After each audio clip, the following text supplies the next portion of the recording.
กพี่จะมาหักน้องหูดีเป็นตัวซ้ำห้องน้องมีเจ้าของแล้วนะสิเฮ็ดดีสำได้น้องก็บ่เห็นค่าฟ้าสั่งให้พบกันซาแต่อายยังฝ่าฝืนหาต่อไปได้เพียงสิทธิ์กายหัวใจก็อุ่นนักหนา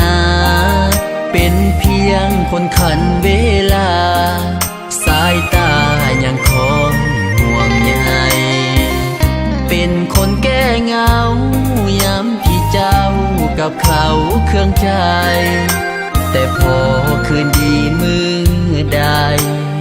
อายก็บ่สำคัญยอมหาเป็นตัวซ้ำห้องเป็นคนที่สองห้องจากเขายามเจ้าเหงาใจบ่มีเหตุผลที่ทนห้ามใจ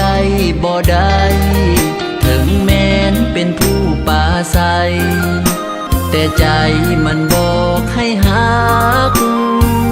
หูต้องอกหัก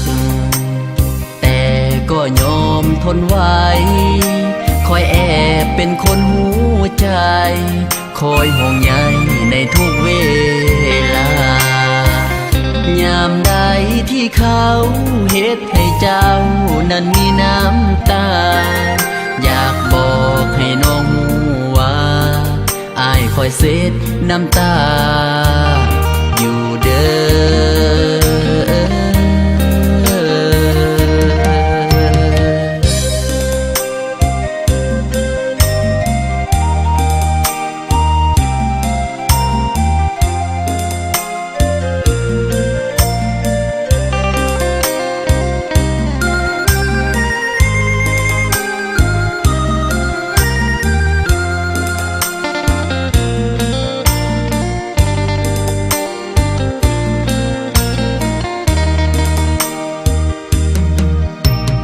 อยอมหาเป็นตัวซ้ำห้องเป็นคนที่สองห้องจากเขายามเจ้าเหงาใจบ่มีเหตุผลที่ทนห้ามใจบ่ได้ถึงแม้นเป็นผู้ป่าใสแต่ใจมันบอกให้หั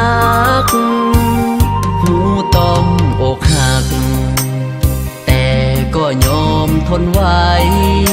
คอยแอบเป็นคนหูใจคอยห่วงใยในทุกเวลายามใดที่เขาเฮ็ดให้เจ้านั้นมีน้ำตาอยากบอกให้น้องหูว่าอายคอยเซ็ดน้ำตา